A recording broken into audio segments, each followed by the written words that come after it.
closed for so long. Yeah, since I think since Wednesday last week. Yeah. Yeah, we have been in Homa Bay looking at everything that was taking place in Homa Bay, and it was just good. You know, the people of Homa Bay, if in any case you had businesses in Homa Bay, that is very good.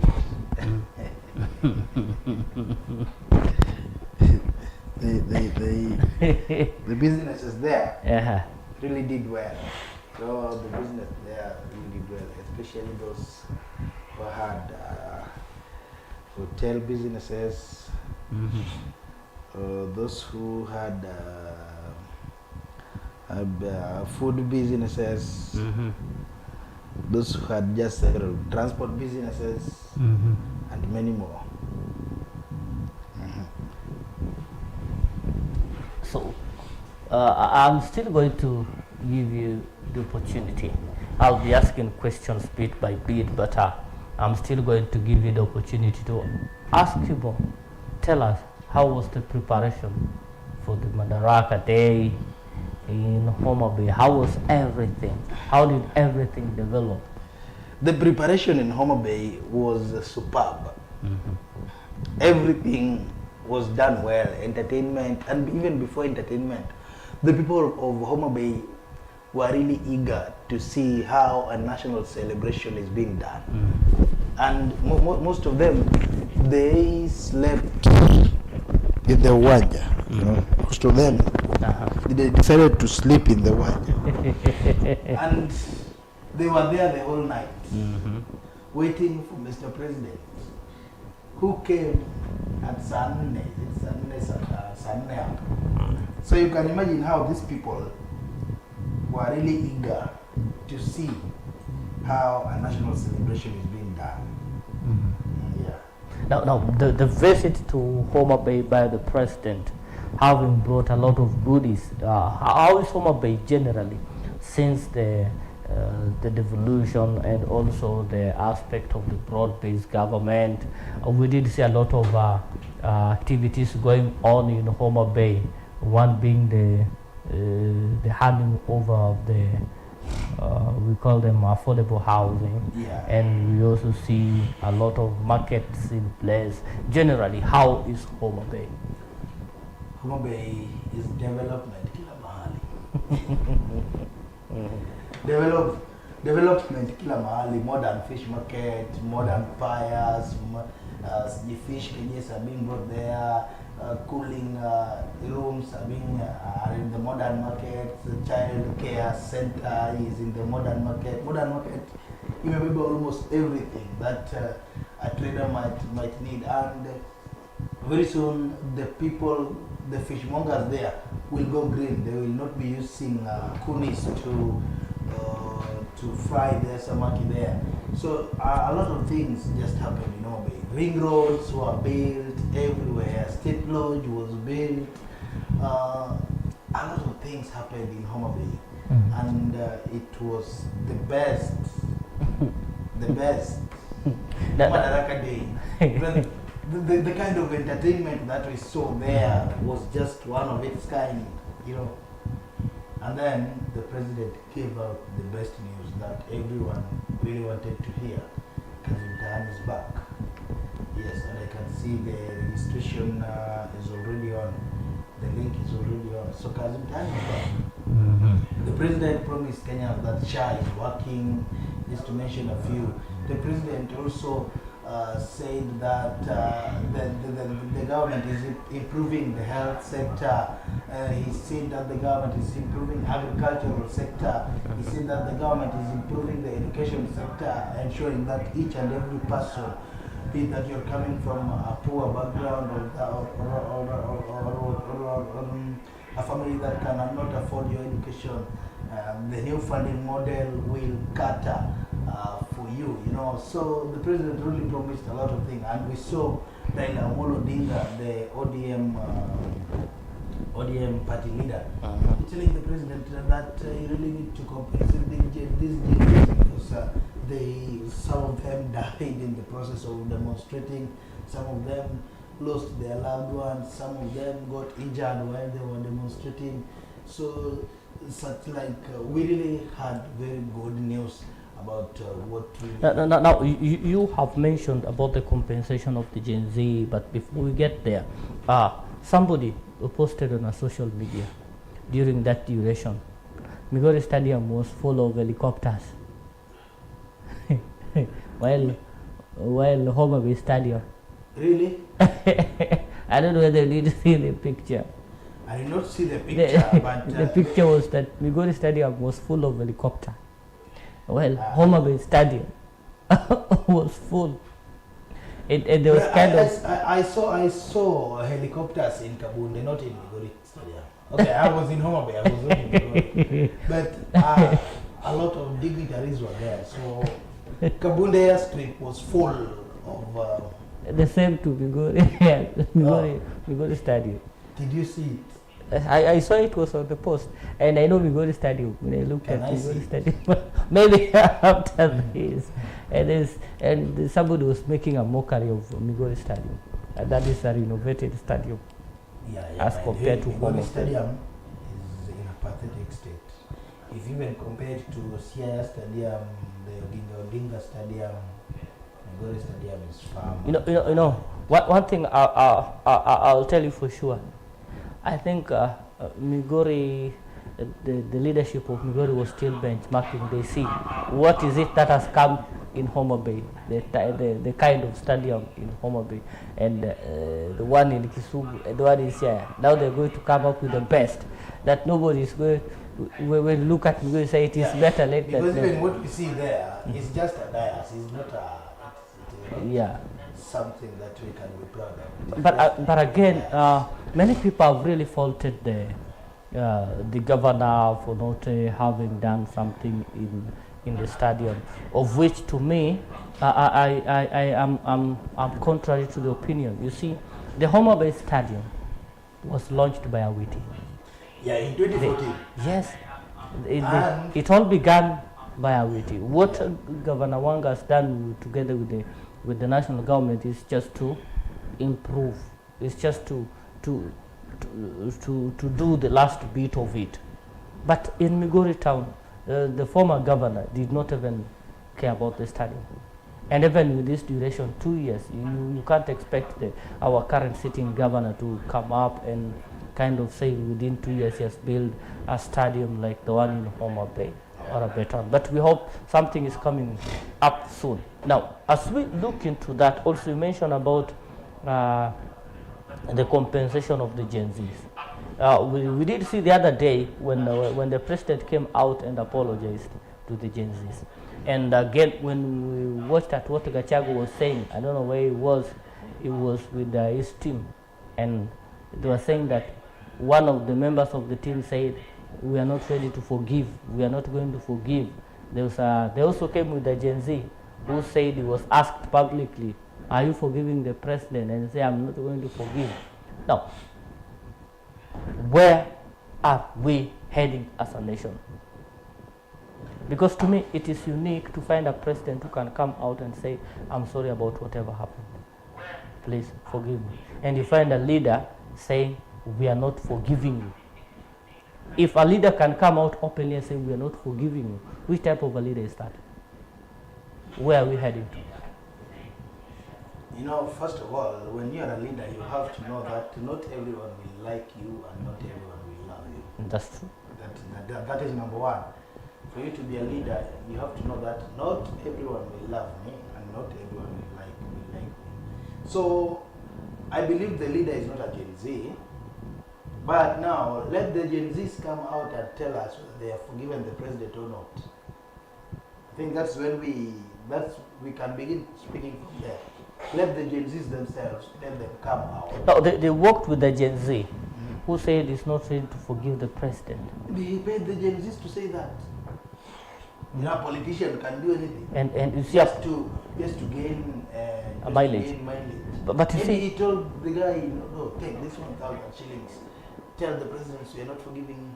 But you see, my big worry is not even about the Gen Z. It's about the type of leadership that kind of leader is fronting. Yes. Because we need peace. Yes. Right now, we are moving to another financial year, which is yet to be read to the Kenyans.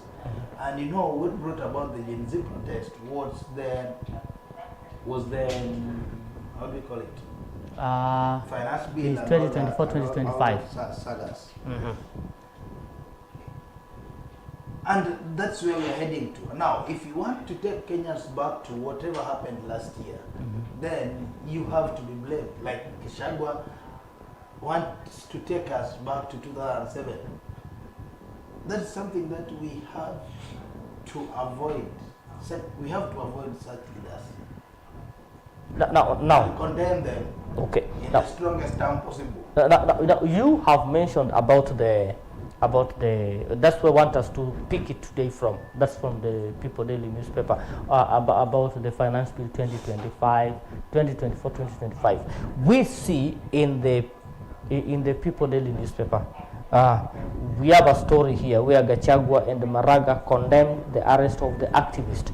Now, the story is in page 6 of the People Daily newspaper by Zadok Angira. Now, former Deputy President Rigathi Gachagua, immediate former Chief Justice David Maraga, and other leaders yesterday condemned the arrest of activist Rose Njeri, who has now spent 3 days in custody.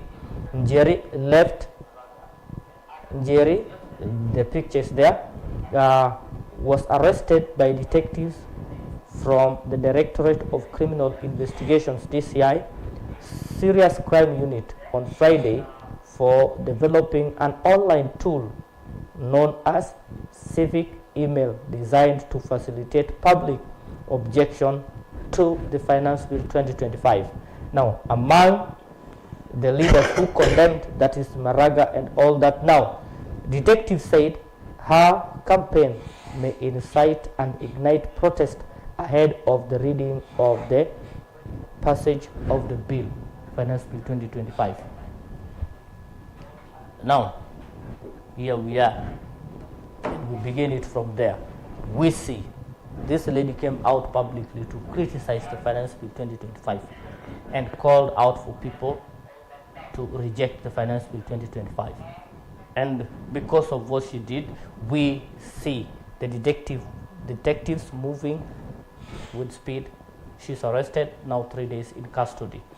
And you also realize that at the same time, we see former Deputy President Rigathi Gachagua and David Maraga coming out to say that should not be done. That is against the spirit of Madaraka. The lady should be allowed to voice her opinion. But the detective saying she may influence other people or she may ignite protest against the finance bill before it is read.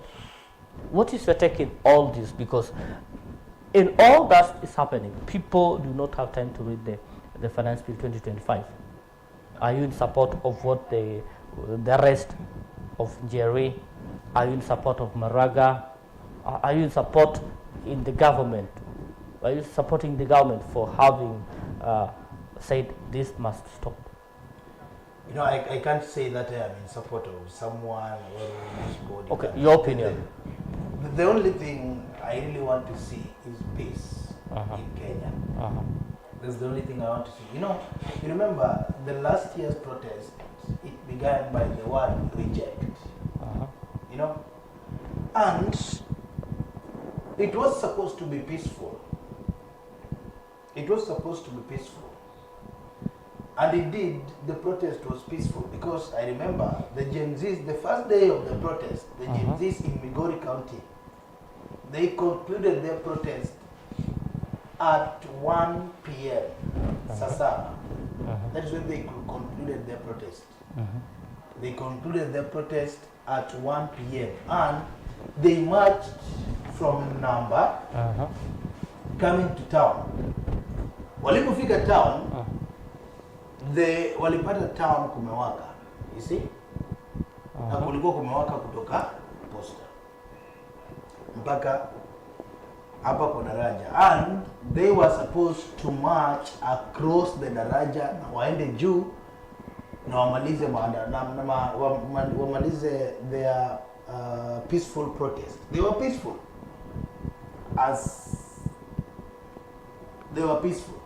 That is the truth. But walipofika hapa stage, hapa footbridge,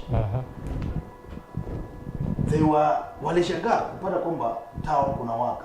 So it means that in as much as the Gen Z's protest was peaceful, but kuna wakora waliingia ndani.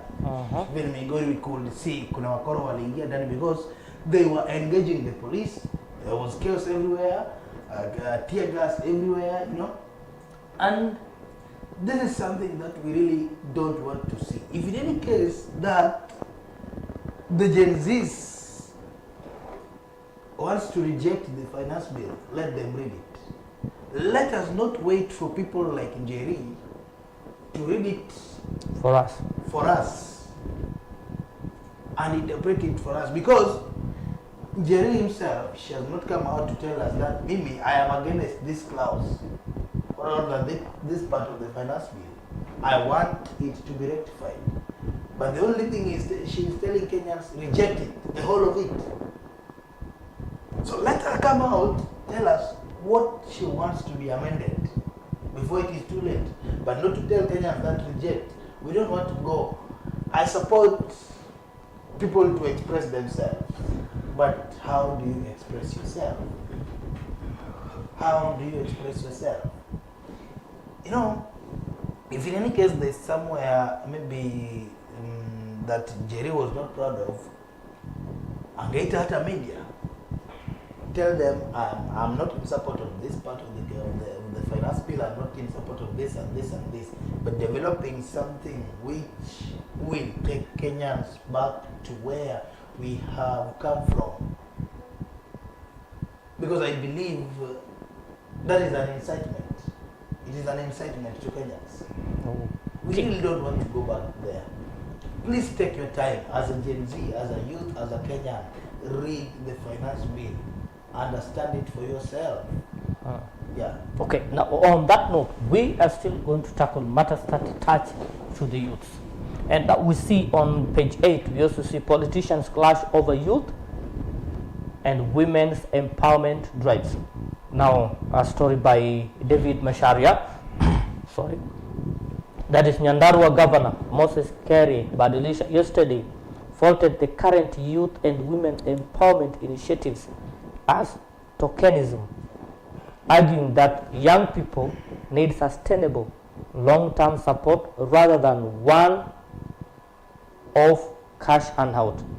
They need to show how to fish, not to be given fish.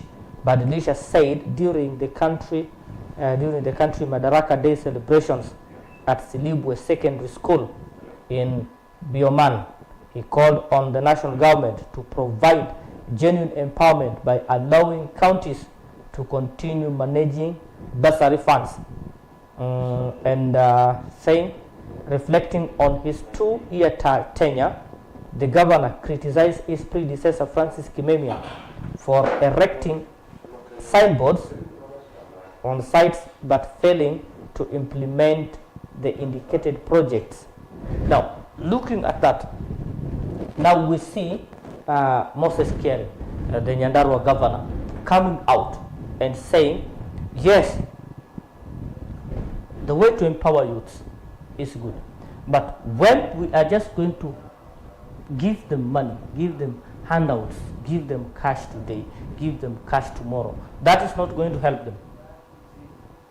And is using the phrase that is commonly used in the Luo land, that if you give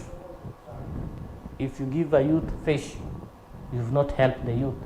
What needs to be done is that teach the youth how to fish so that they'll be able to fish. And on that note, he says that what has been happening in his regime and the previous regime is that the previous regime did not lay good foundation. There were some things that ought to be done, but they were not done, and it's now calling on the government to put measures in place that is able to help the young people grow. They'll be able to sustain. I don't know what your take is on this, because I see it's sort of in a way touching on the Gen Zs. And you have also said that the president declared that Kazi Mtani is back. In connection with this and the Kazi Mtani that is back, what is your take? You know, in politics, if you cannot touch youths and women, then you are going nowhere. And most of the time, these politicians, they come out to pretend that they want to support the youth and the women, yet they are only doing it for their personal gain. Yet, at the back of their mind, they believe in tokenism and all that. I believe even this politician is just saying this in public, but behind him, the politician knows very well that once you empower someone, then that person will never follow you. Yeah, because most of the time, empowered people, they don't follow the politicians. Yeah. Why? Why must you? I'm empowered. I have my need. Why must I? Okay. Moving to page 7. Yes. I'm very sorry today we are really tackling it in a way that might have not seemed the way you normally do it, but I believe this is also a better way. Now, Nzoia Sugar Factory deal drives deep wage Western Kenya leaders. Now, as told by Tony Wafula. Now, a section of Western leaders led by Speaker of the National Assembly and Ford Kenya party leader Moses Wetangula have told of leaders opposing the privatization of Nzoia Sugar Factory, terming them enemies of development. Speaking in Bungoma, Wetangula assured sugarcane farmers the leasing plan breathed life into sugar millers was well intended to restore the lost fortune for those who rely on it. And at the same time, we see Eugene Wamalwa coming out and say they are not in support of leasing of the Nzoia sugar, and bringing it to our close in Migori country. We also have Sony Sugar, which is also being privatized, being leased out. I don't know what you have to say in regards to that. You know, when we were at Raila Odinga Stadium, President Ruto said that the leasing of Sony Sugar is successful, and it is something that was done to ensure that Kenyans, Kenyan sugarcane farmers are paid in time. Sugar factory workers are paid in good time, to ensure that the factory's efficiency is improved. And we believe that we will see the success of the day, because most of the time some of these sugar companies were dead. Some of them had debts. Some of them had not paid farmers. Some of them had not paid workers for long. So if in any case privatization of these sugar factories can benefit Kenyans, can ensure that there's job security, people are being paid, people are working. You know, there's nothing as bad as working and not being paid, and you expect to be paid at the end of the month. So it is something that we really hope to see it succeeding. We want to see farmers being paid immediately their sugar cane lands into the factories. We want to see workers being paid. We want to see the lives of stakeholders there improving, and we saw even the price of the sugarcane per ton was increased. So those are some of the things that we really need to see, not naysayers. Yeah. Okay, this one will demand a lot of your time. That's on page 6, over our harrowing experience at the hands of police in Tanzania. we did see Mwangi coming out, Boniface Mwangi coming out to narrate the awful experience that he experienced in the hands of police in Tanzania. Those were crocodile tears. And he also blames the Kenyan government, saying the Kenyan government, instead of protecting them, sided with the Tanzanian government. Did they inform the Kenyan government that they are going to Tanzania? That is number one. Did the Kenyan government release them? Now, you are our experts. Go and assist to Lissu. Did the Kenyan government release them? Or they just went there? Did they follow the right procedure? Did they tell Kenyans that we are going there? Did the government know that they are going there? I'm getting you so clearly. Yeah. The other time I told you, mambo ya wengine, you can't leave your own problem that you're going to solve your neighbor's problem. You know, in my native language, they say, "Chan makowa lukumoni nino." You sleep. Despite your brother's problems. Loosely translated as the poverty of your brother cannot deny you sleep. Yeah. So why must the poverty of Tanzania deny them sleep? Yet even in Kenya we have problems to deal with. Some of them are even writing scripts of their own abductions. The issue of the abduction, it has brought a lot of issues that now we want a united Kenya. We don't want people to divide Kenya. We really want a united Kenya, and I'm really happy that Kenya is now united. We only have a section of leaders who believes that there's a mountain somewhere that really needs to be, and these leaders, they pretend to be preaching peace, yet wakisimama watu wa sehemu fulani wameachwa nyuma. I really the other time while he was in church, he was blaming some leaders from that part of Kenya for supporting President William Ruto. So you begin to wonder, kwani are these people from this particular region, are they not supposed to support the government of the day? So we really don't want leaders who are preaching divisive politics. And they're preaching clanism politics. We don't want that. We don't want clanism politics. Yeah. No, as you get there on page 2, court adjourns case against Tanzania, Lissu, to June 16th. A story from Dodoma. Now, the Kisutu President Magistrate Court adjourned the case facing Chadema National Chairman Tundu Lissu to June 16, 2025, and issued stern warning after he allegedly made a statement in the court without permission, saying no reforms, no election. Now we see the case that has brought a lot of fracas now is pushed to June. But my big question is, do you support the government, especially going against those who oppose the government, those who want reforms, those who believe that a lot needs to be done with the government?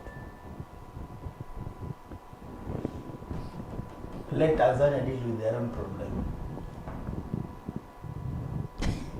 Even us here in Kenya, last year we were dealing with our own problem. Yeah. Okay, the cover page of the People Daily newspaper. How Raila is aiding Ruto's atrocities. Now, Odinga sticks his neck out with the legacy at stake in defiance of the tainted regime. And you see there, they're saying we have Kenya Kwanza sales. Kenya Kwanza sales been listed there.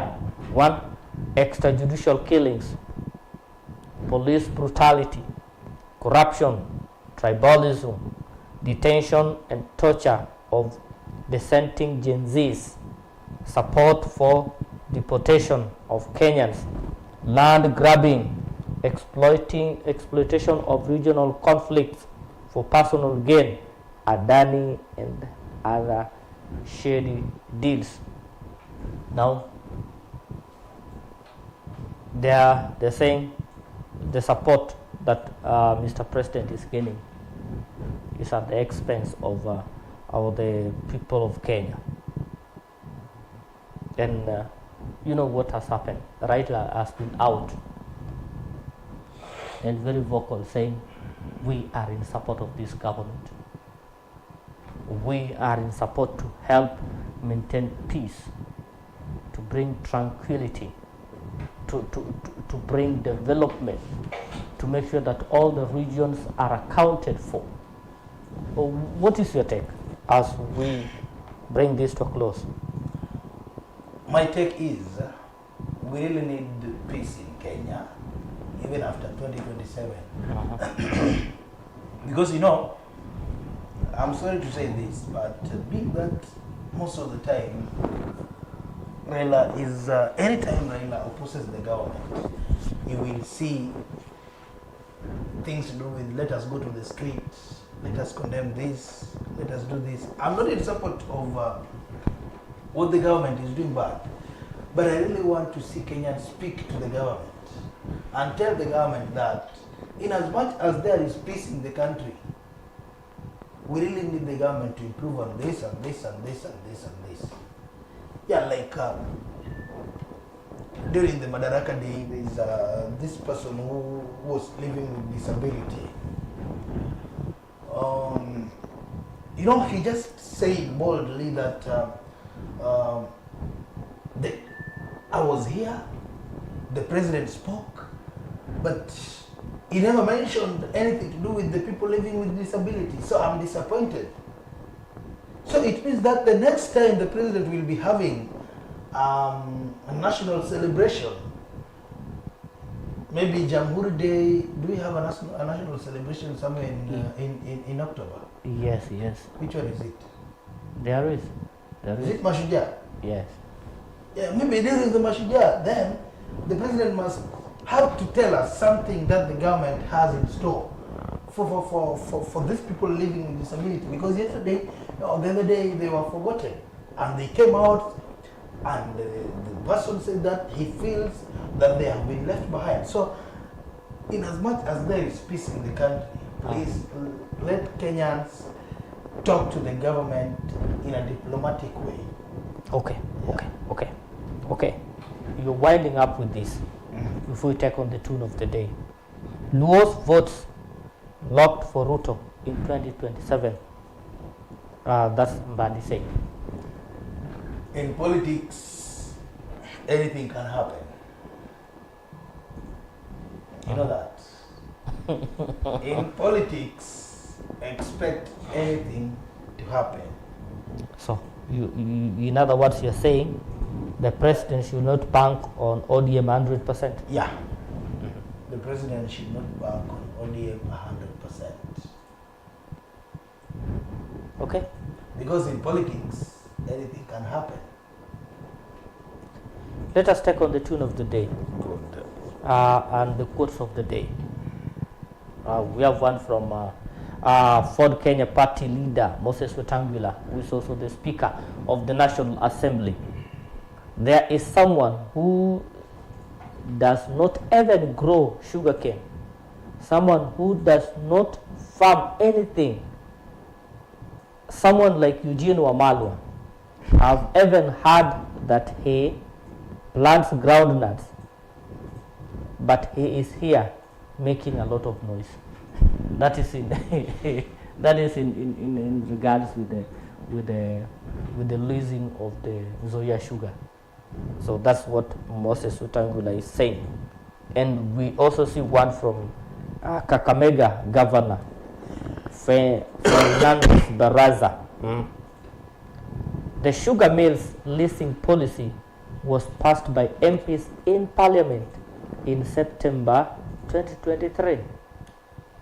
And it's shocking to see the same leaders are now supporting are now purporting to oppose leasing and misleading people.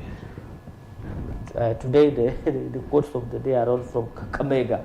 And we also see another one from Reverend Phyllis Gitaiga of Glory Outreach Assemblies. She's saying, conversation around mental health should no longer be shrouded in silence or shame.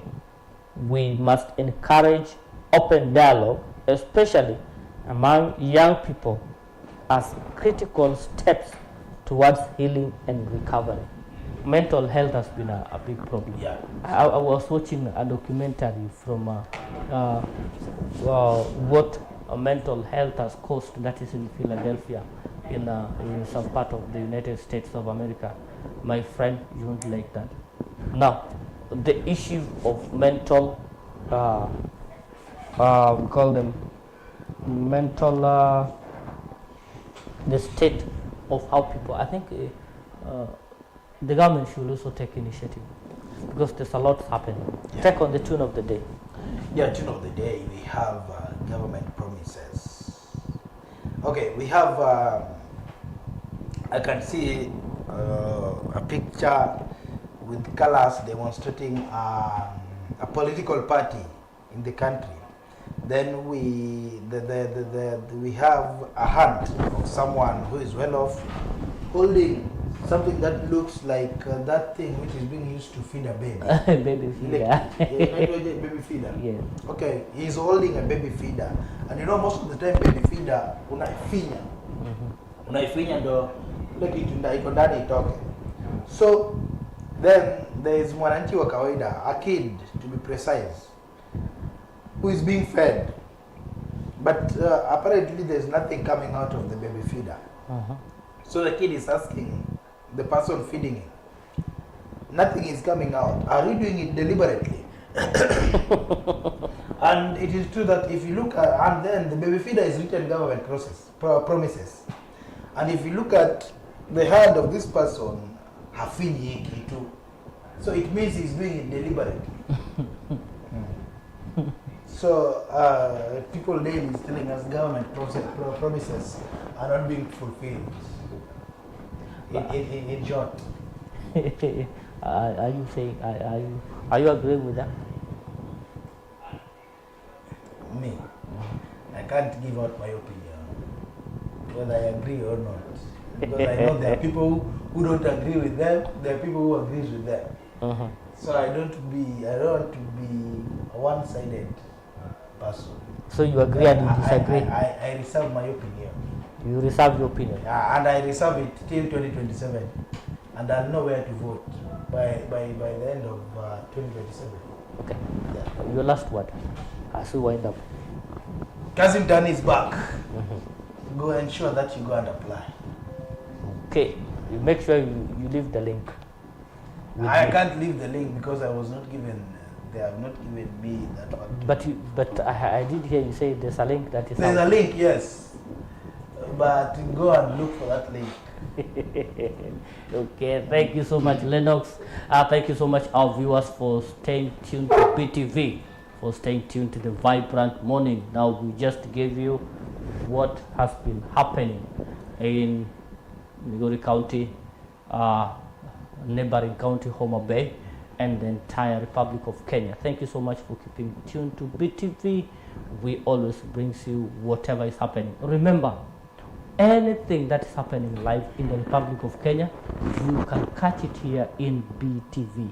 We are always here to bring you, to keep you updated, even on the things that you missed. In case you want to follow up on the proceedings of Madaraka Day, just visit BTV, our YouTube page. You'll get all that pertains there. We have to leave to welcome or to usher in a program that is coming on, Lifestyle. Don't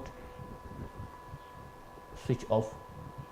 Keep tuned. Thank you so much. Have a lovely day.